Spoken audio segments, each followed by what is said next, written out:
বাবা, ওই শাড়িটা একটু নামিয়ে দেখাবেন? বিক্রয়কারী জিজ্ঞাসুর দিকে পা থেকে মাথা অবধি 2-3 বার দেখলেন। শ্যামলা রং, ঘরমাক্ত কলেবর, গলায় সরু মোটা মিলেমিশে এক গোছা তুলসী কাঠের মালা, পরনে হাঁটু পর্যন্ত আধময়লা সাদা থান, গায়ে দেওয়াটিতেও আবার 2-3টে ফুটো উঁকি মারছে, খালি পা, হাতে নামের ঝোলা।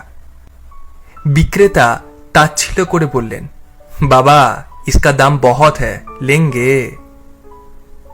জিজ্ঞাসু পুনরায় অতি মৃদু কণ্ঠস্বরে ধীরে ধীরে বললেন, কত বলোই না বাবা। এবার বিক্রেতা বেশ জোরে ধমকের সুরে বললেন, ये साड़ी में सोने का जरी है, 50,000 दाम है, ले पाओगे? कहां कहां से आ जाते हैं धंधा के टाइम पे, जाओ।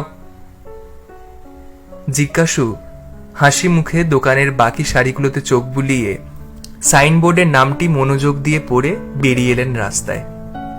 পরদিন সকাল 11টা নাগাদ সেই দোকানি হঠাৎ দেখে সেই লোক আবার হাজির, সাথে আরো 2-3 জন তার মতোই পোশাক পরা মানুষ। দোকানি তাদের আবার দেখে বিরক্তই হলো, কিন্তু সেই ভাব বেশিক্ষণ রইল না। পূর্বদিনের জিজ্ঞাসু সেই ব্যক্তি এসে আস্তে করে নামের থলের বাইরের পকেট থেকে এক বান্ডিল নোট বের করে আঙ্গুল দিয়ে দেখালেন সেই আগের দিনের শাড়িটার দিকে। বিক্রেতা তো লজ্জায় জল, ওই শাড়ির দাম মোটেও 50,000 নয়। ওকে ভাগাতেই তিনি ওই কথা বলেছিলেন। বাকি পয়সা যখন বিক্রেতা ফেরাতে যাচ্ছেন, তখন তিনি জিভ কেটে বললেন, না না, ওটি ফেরত নেওয়া যাবে না, রাধারানীর বস্ত্রের টাকা গো, আপনি বরং আরো কয়েকটা শাড়ি দেখান। সেদিন সে দোকান থেকে তিনি এমন খরিদ্দারি করলেন যে তা তাঁর বারাসাতের আশ্রমে আনতে ম্যাটাডোর ডাকতে হয়েছিল। ইনি শ্রী শ্রী 108 মুরারি দাস বাবাজি, যিনি কিনা গোটা বৈষ্ণব সমাজের মুরারি বাবা নামেই বিখ্যাত। তার দানশীলতা, সাধু ও ভক্ত সেবা এবং দেবালয় সংস্কার ও দেব বিগ্রহের সেবাদি রক্ষার সুবাদে ভক্তজনের কাছে ইনি ছিলেন ভরসা ও বিশ্বাসের পাকাপোক্ত জায়গা। কোনো প্রাচীন মন্দির সেবার সামর্থ্য নেই, একবার শুধু পৌঁছাক মুরারি বাবার কানে, 2-3 দিনের ভিতর ঠিক একটা ব্যবস্থা হবেই। সে 1000 টাকাই হোক, লাখ টাকাই হোক, কিংবা কোটি টাকাই হোক, কেউ যদি দান দিয়ে শুধু বলেন, বাবা ভান্ডারা করবেন, ব্যাস, পরদিনই দেখা যাবে কাতারে কাতারে ভক্ত মুরারি বাবার আশ্রমে প্রসাদ পাচ্ছে।